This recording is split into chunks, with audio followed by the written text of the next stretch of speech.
Vous invite à vous lever. Sentir ces deux pieds posés sur la terre. Sentir que je suis là. Sentir que je suis porté. Et puis doucement ajuster son équilibre par des petits mouvements d'avant, en arrière, sur la droite, sur la gauche. Sentir son point d'équilibre vertical et trouver le point précis de l'équilibre dans mon corps.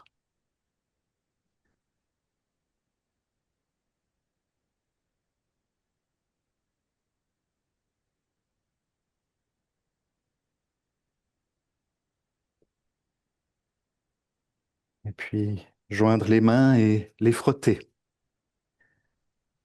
chauffer. Et puis transmettre cette énergie à tout le corps, sur les bras, à l'intérieur des bras, les deux bras, le thorax, le ventre, le dos, le bas du dos. Et puis descendre sur les hanches, sur les jambes, devant et remonter par derrière, revenir au bas du dos, et puis monter encore sur la tête et doucement transmettre quelque chose aussi de cette énergie à la tête, jusqu'au visage, aux joues, au nez, au front, aux yeux,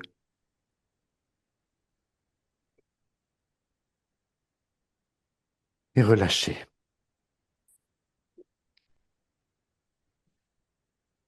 Et puis s'incliner, s'incliner en gardant les jambes tendues, mais se baisser jusqu'où je peux, avec les bras vers la terre.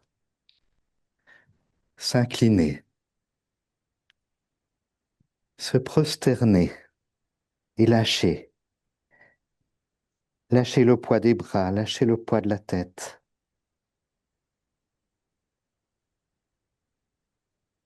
Et puis, avec les mains, se redresser gentiment et diriger ses mains vers le haut, toujours plus haut, vers le ciel,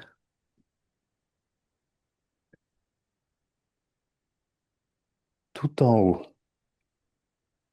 et s'étirer encore plus haut, aussi haut que je peux, et sentir ce lien entre la terre et le ciel à travers moi.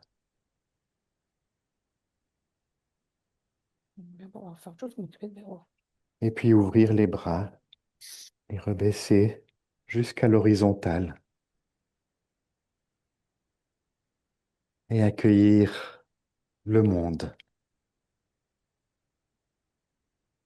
L'accueillir peut-être en ouvrant les yeux, en se regardant les uns les autres,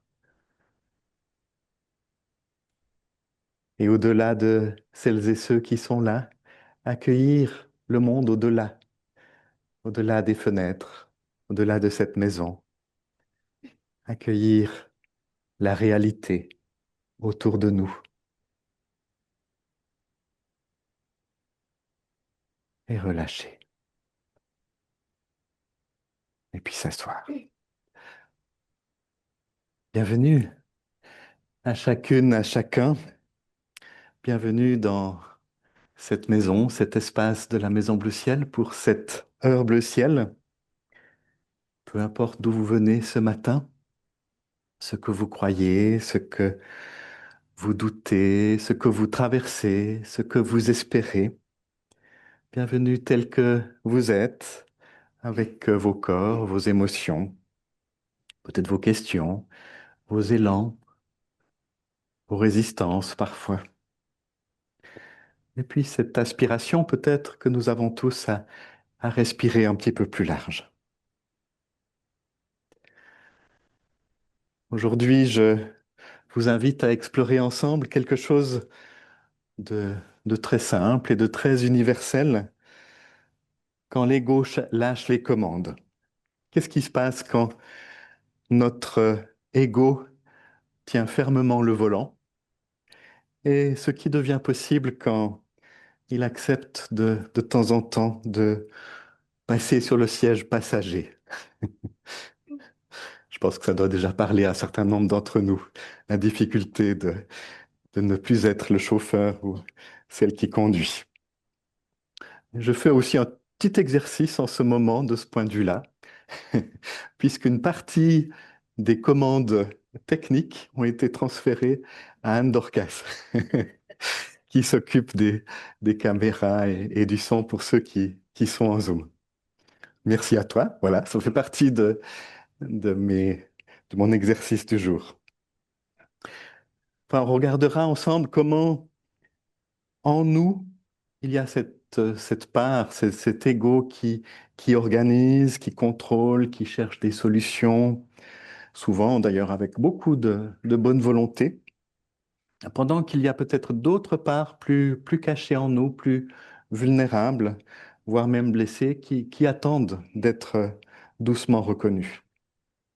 Et nous allons voir comment se lâcher les commandes peut se faire aussi très concrètement, à partir du corps, à partir de la sensation, à partir de l'écoute intérieure.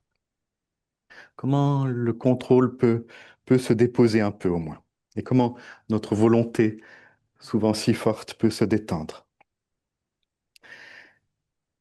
Vous le savez, une heure bleu ciel, ça ne se vit pas seulement avec la tête, pas seulement avec le mental, mais aussi comme une expérience intérieure pour être attentive à ce qui se passe à l'intérieur, justement.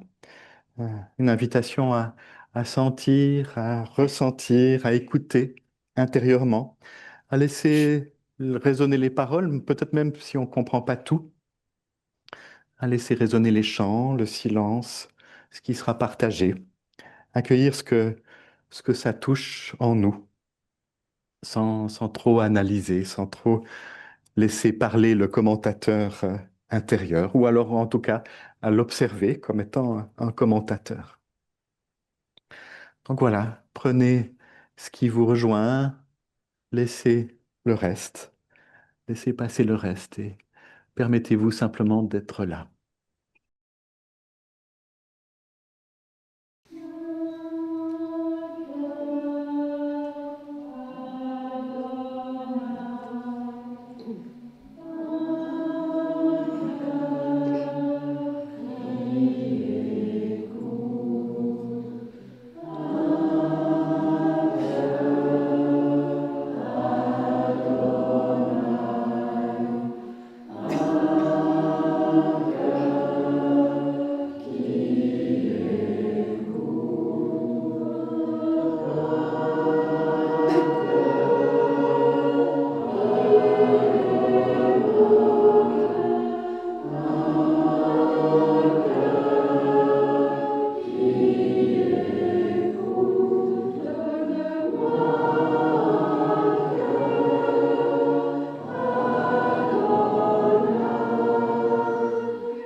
Voilà, je vous invite à prendre un moment pour se poser, pour méditer.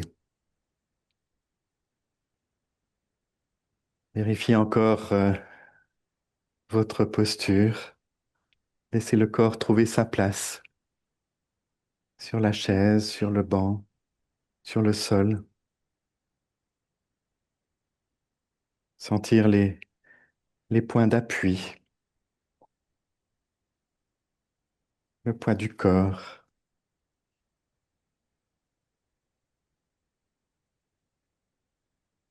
la manière dont on est porté,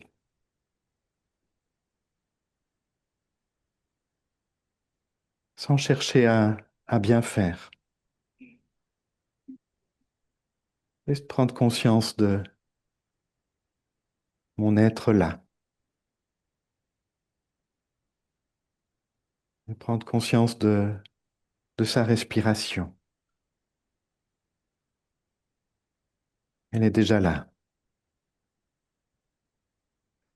Ça respire. Elle est là.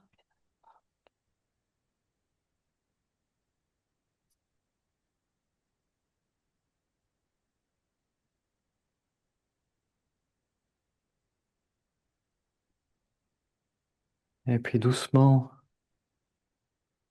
descendre dans son corps, de la tête vers le corps.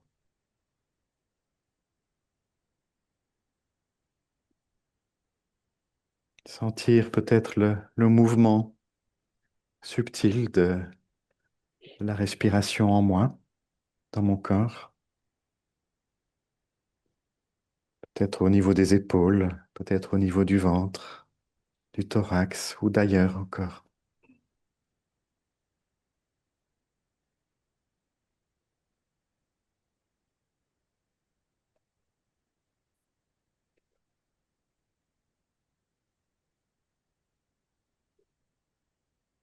Accueillir ce qui est présent en moi. Peut-être une agitation ou bien une joie discrète,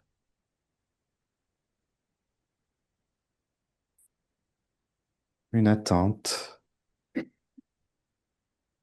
ou une tension.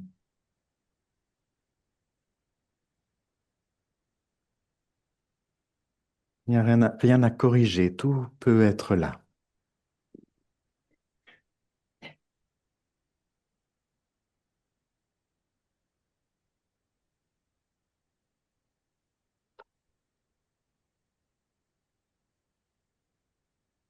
Et puis prendre un instant pour sentir notre corps comme un tout,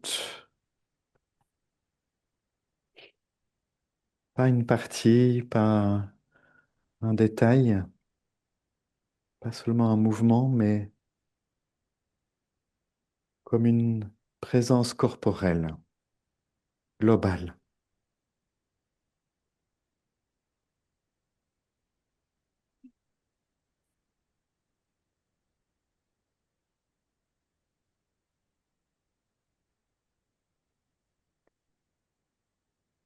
Peut-être que vous pouvez noter une atmosphère ou une couleur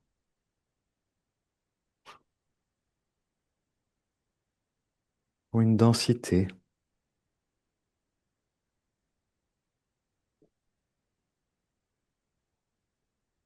Juste prendre le temps de la noter en nous.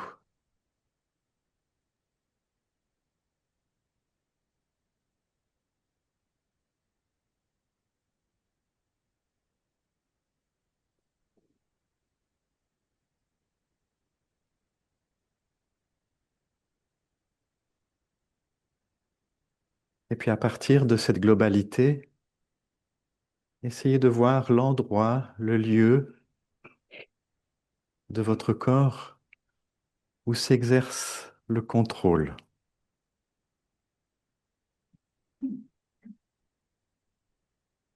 Où est-ce que ça se passe en moi? Est-ce que c'est dans la tête? Est-ce que c'est dans le cœur? Est-ce que c'est dans les jambes? Juste voir qu'est-ce qui est l'endroit du contrôle en moi.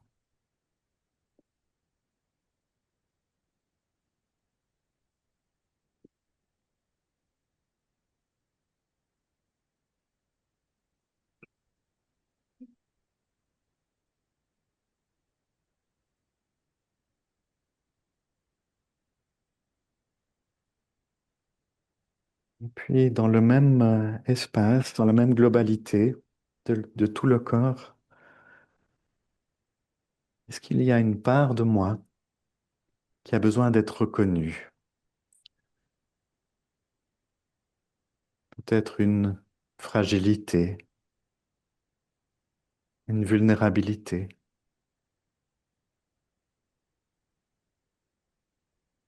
Peut-être qu'il y a une blessure enfouie tout au fond.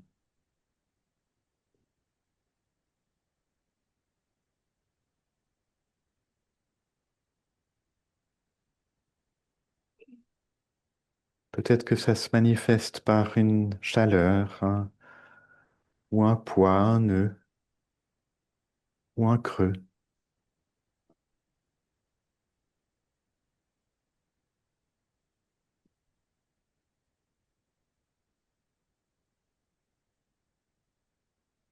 Sentez-la aussi à partir du corps, à partir du sensible.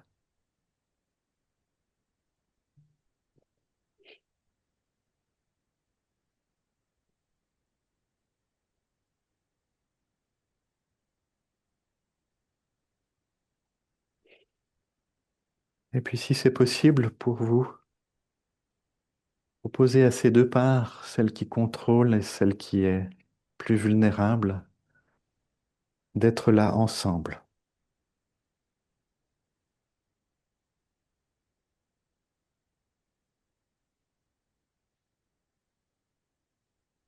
sans chercher à les changer, simplement les inviter à coexister quelques instants.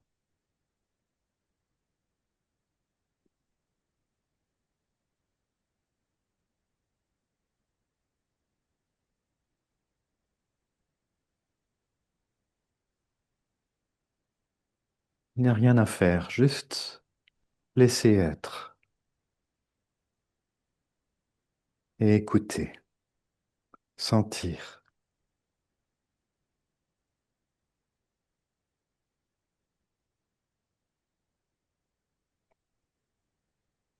être dans cet espace de silence qui peut tout accueillir en moi.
Toi, l'au-delà de tout et l'au-dedans de nous, tu es là, dans notre souffle, dans nos fragilités, dans ce qui cherche à respirer. Ta présence nous rejoint jusque dans nos parts blessées et dans nos silences.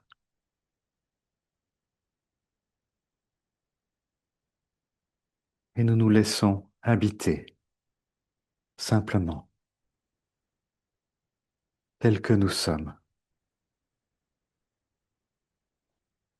Amen.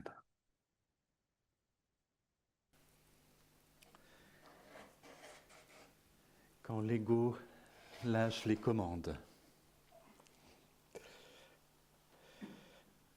Donc j'aimerais vous inviter aujourd'hui à regarder ensemble ce qui est au fond très quotidien, très ordinaire et pourtant très central, je crois, dans nos vies intérieures, dans nos vies spirituelles. En particulier la manière dont nous fonctionnons quand il y a quelque chose qui ne va pas, quand il y a quelque chose à changer, quand il y a une difficulté qui apparaît, quand il y a une émotion qui se lève, ou bien quand une part de nous souffre. Ça peut être par exemple quand quelqu'un nous raconte une fatigue, une inquiétude, donc une difficulté qui est partagée, ou bien, et puis à ce moment-là, on a tendance à très vite, nous, essayer de trouver une solution pour l'autre, un conseil, une piste, ou bien c'est à l'intérieur de nous que ça se passe. Il y a donc une difficulté, une tension, une tristesse. Et puis tout de suite, le mental se met en route. On analyse, on explique, on cherche à comprendre pourquoi est-ce qu'on est comme ça et qu'est-ce qu'il y aurait à faire pour que ça passe, au fond. Donc c'est très humain. Et au fond, c'est beaucoup de bonnes intentions, tout ça. Je crois que beaucoup d'entre nous vont se reconnaître si je dis que nous fonctionnons beaucoup avec le mental, en fait.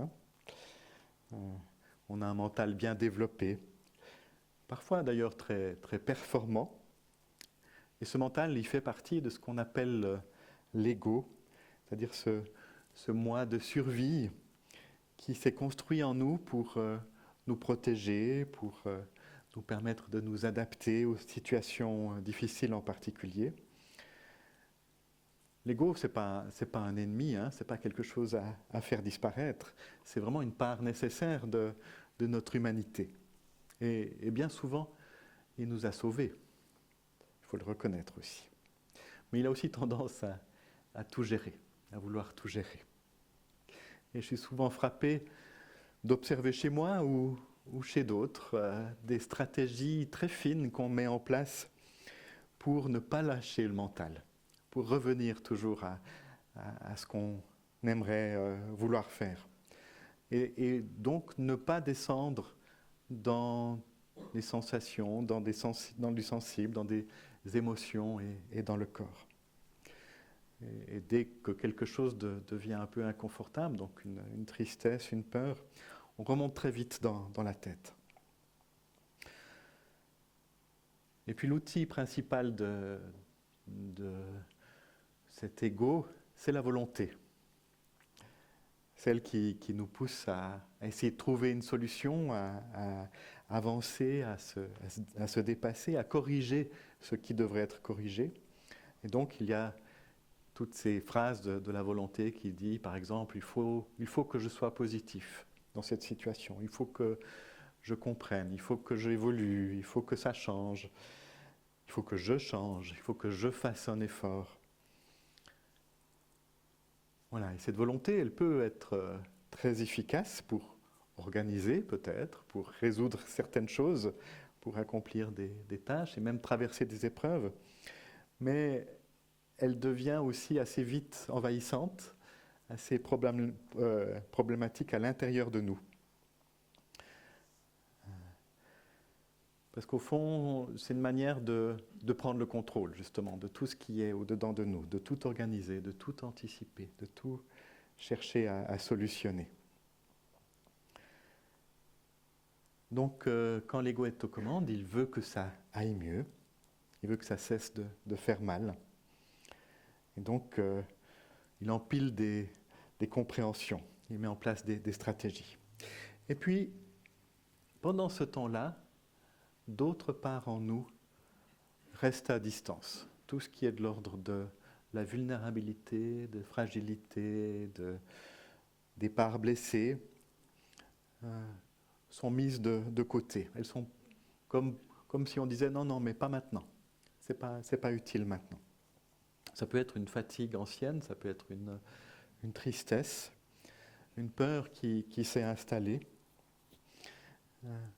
Et souvent, c'est des parts plus vulnérables, donc qui se font à ce moment-là plus discrètes en nous. Ou en tout cas, on leur demande de se faire discrètes. Et souvent, c'est des parts qui ne savent pas vraiment argumenter, en fait, qui ne savent pas forcément se faire une place. Et donc, souvent, la part qui organise, qui continue de fonctionner, pousse encore plus ces parts qui souffrent. Et il y a comme une dissociation, en fait, intérieure qui se fait. On connaît ça. On voit assez souvent, c'est une manière de se protéger, ce mécanisme de dissociation en nous. Il y a une part qui commande, et puis il y en a d'autres peut-être qui endurent.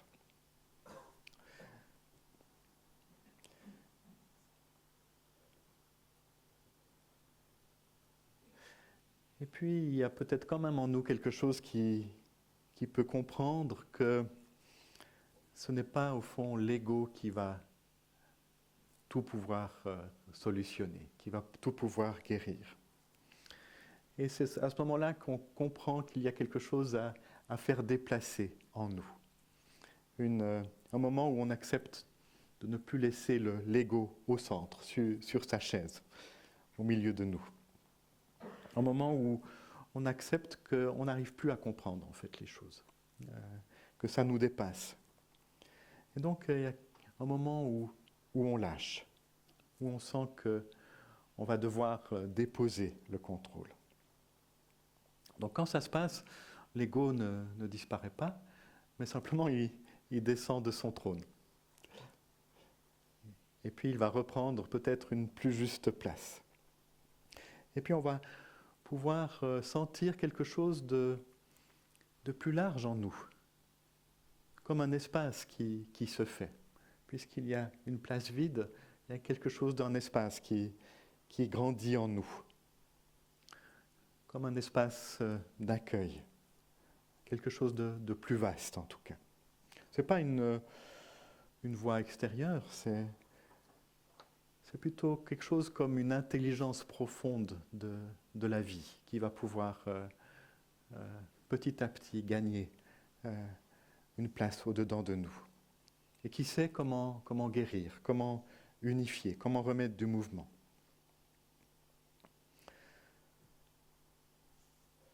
Comment reconnaître au fond ce qui doit être guéri en nous. Alors comment est-ce que ça se passe en fait? Ben, ça peut se passer de plein de manières différentes. La première des manières, c'est effectivement quand on constate que l'ego ou notre volonté ne va plus suffire, au fond. Quand il y a quelque chose qui est trop fort dans notre vie, peut-être de l'ordre d'une crise, peut-être de l'ordre d'une blessure, d'un accident, qui fait que, ok, là, je ne commande plus rien, je suis obligé de laisser faire. Alors c'est un peu brutal parfois, c'est un peu difficile à accepter, mais c'est une occasion au fond d'aller vers déjà plus de vulnérabilité. Et tous ceux qui sont malades, tous ceux qui doivent vivre un séjour à l'hôpital savent au fond qu'il y a quelque chose d'une ouverture qui peut se faire, en tout cas, pas automatiquement, mais qui peut se faire à ce moment-là. Mais heureusement, ce n'est pas que la seule occasion, en fait. Ça peut aussi être un déplacement de l'attention, en fait, de la tête au corps. Et c'est là que que je reviens à l'importance du corps, en fait. Hein. De sentir qu'au fond, en moi, il y a aussi une intelligence à partir du corps, pas seulement à partir de la tête, pas seulement à partir de ce que je comprends. Donc le corps est vraiment une aide précieuse. C'est pas une technique que je suis en train de vous dire là, c'est plutôt une expérience en fait. Hein. Très souvent ici à la Maison Bleu Ciel, on propose différentes démarches pour sentir, pour goûter, pour aller dans le corps. Et encore une fois, c'est pas juste une démarche, c'est pour permettre justement à l'ego de lâcher et de laisser notre être avoir une attention à des parts plus fragiles. Et peut-être aller à ce moment-là vers quelque chose qui deviendra une guérison. Une autre manière de vivre cela, c'est ce que nous venons de vivre pendant un quart d'heure environ, c'est le silence. Un espace où le mental ne sait plus forcément à quoi s'accrocher, et ça arrive, en tout cas, qu'au fond, il y a quelque chose d'autre qui apparaît. Je sais aussi à quel point c'est une démarche exigeante, hein, de lâcher le mental même dans le silence. Mais au moins, il y a quelque chose qui est proposé, qui peut être exercé. Et puis tout ça permet d'aller découvrir ce qu'on pourrait appeler une intelligence plus vaste, une sagesse intérieure. Certains parlent du maître intérieur, en fait, hein, qui permet de passer de la volonté à l'accueil de ce qui est, qui permet de passer de je dois y arriver à je me laisse rejoindre. Et puis il y a encore une autre manière de faire cela, c'est de lâcher les commandes, c'est de dire c'est pas moi qui vais gérer ça tout seul. Je vais me laisser accompagner. Là, je vois que j'y arrive pas. Et donc, oser ne pas rester seul. Oser appeler à l'aide. Oser demander de l'écoute. Parce que je vois que ce que j'ai mis comme stratégie jusqu'à présent, ça ne marche plus. Tout ce que je vous raconte là, c'est quelque chose qu'on trouve dans les évangiles. Il y a une histoire qui raconte ça, à la manière des évangiles. Peut-être que vous la connaissez. C'est un récit qu'on trouve dans l'évangile de Matthieu, mais aussi dans l'évangile de Luc sous une autre forme. C'est la rencontre entre Yeshua et un centurion romain. Donc il y a un officier romain, un centurion, qui vient trouver Yeshua, et il lui dit qu'il a un serviteur gravement malade, paralysé même, qui est couché et qui souffre beaucoup. Et donc Yeshua lui propose de venir chez lui pour voir ce serviteur, et puis le centurion lui répond quelque chose d'étonnant. D'habitude, on le traduit « Je ne suis pas digne de te recevoir ». Moi, je vous propose d'entendre « Je ne suis pas ajusté pour que tu rentres sous mon toit. Mais dis seulement une parole et mon serviteur sera rétabli. » Pour beaucoup d'entre vous, peut-être, c'est une parole qui résonne parce qu'on l'a dit très souvent dans la liturgie de la communion, de l'Eucharistie, en particulier dans l'Église catholique romaine. Je ne suis pas digne de te recevoir, mais dis seulement une parole et je serai guéri. Mais on l'entend souvent de manière un petit peu difficile, de manière un petit peu morale. Je ne suis pas digne, donc je me rabaisse, je m'humilie. Je crois qu'il s'agit d'autre chose ici. Hein. Je ne suis pas digne de te recevoir. Ça veut dire je ne suis pas dans le bon endroit pour te recevoir. Le centurion, c'est au fond celui qui organise, c'est vraiment la figure du mental extrêmement bien organisé, celui qui donne des ordres, celui qui a des stratégies, etc. Et ce qu'il est en train de dire, depuis ma part qui organise, depuis ma capacité d'organisation, je ne suis pas ajusté pour recevoir ça. Je ne suis pas au bon endroit, en fait. Hein. On va y revenir. Et puis, Yeshua est vraiment frappé par cette confiance. Il parle d'une foi qu'il n'a jamais rencontrée ailleurs, ou très peu. Et puis le serviteur va être guéri à distance. Et Matthieu va ajouter des paroles fortes sur ceux qui viennent de l'Orient et de l'Occident, toutes ces parts qui sont très loin et qui vont pouvoir prendre place au festin. Moi, j'y vois justement ces parts qu'on ne connaît pas encore, qui sont encore très loin de notre centre d'attention. Il y a quelque chose qui va pouvoir revenir à partir de cela, à partir de se lâcher le contrôle du centurion. Et puis, Matthieu ajoute que ceux qui se croient du dedans, ceux qui se croient à la bonne place, ben pour eux, ça va être un petit peu difficile, en fait. Ils vont plutôt se retrouver dehors, en fait. Donc voilà l'histoire. Je crois vraiment que tous les personnages de cette histoire peuvent être lus comme des parts de nous-mêmes, des parts de notre intériorité. Donc je disais, le centurion, cette part qui organise, qui décide, qui tient un cadre. Donc l'ego, dans sa fonction de gestionnaire. Et puis le serviteur qui est malade, qui est couché, c'est justement cette part sensible, vulnérable, dont on ne prend pas forcément soin. Elle va mal. Et ce qui est touchant dans cette histoire, parce que, en fait, et peut-être le plus étonnant, c'est que le centurion ne méprise pas son serviteur. Il aurait pu simplement dire, bon ben voilà, il est malade, j'en ai beaucoup d'autres, c'est pas un souci. Tout à coup, là, il y a quelque chose d'une prise de conscience qu'il va falloir s'occuper de cette part. Et donc, il ne va pas le remplacer, il ne va pas le forcer, il va se mettre en chemin pour lui. Et donc, il va demander de l'aide.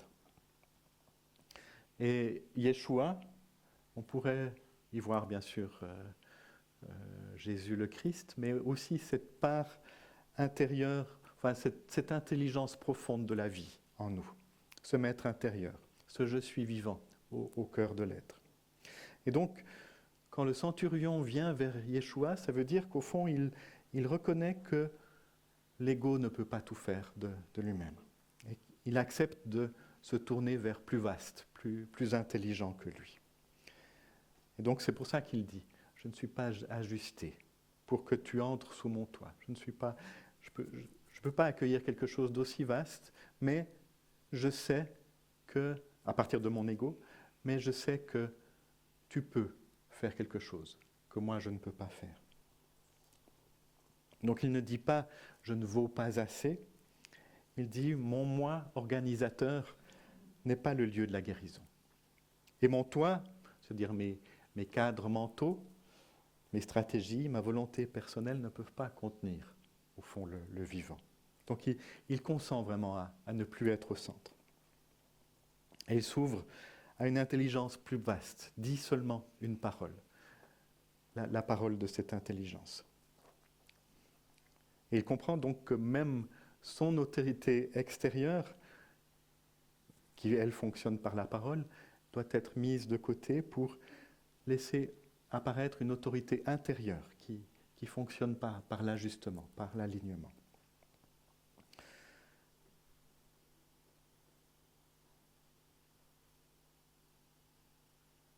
Voilà. On pourra reprendre encore cette histoire si vous le voulez, mais pour terminer, juste dire que la guérison, au fond, de nos parts blessées, de ce qui est vulnérable en nous, ne consiste pas à devenir quelqu'un d'autre, au fond.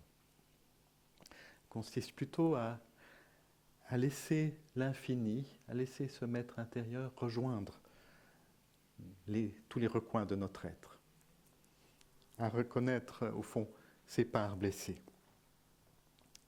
jusqu'à faire ce travail d'unité intérieure, que la présence de la sagesse en nous aide à déposer ce qui contrôle. Et que nous puissions rejoindre avec douceur ce qui est fragile, ce qui est fatigué. Et que notre corps se souvienne du chemin vers l'unité, vers l'alignement. Que le vivant respire en nous, là même où nous lâchons. Nous sommes bénis. Amen.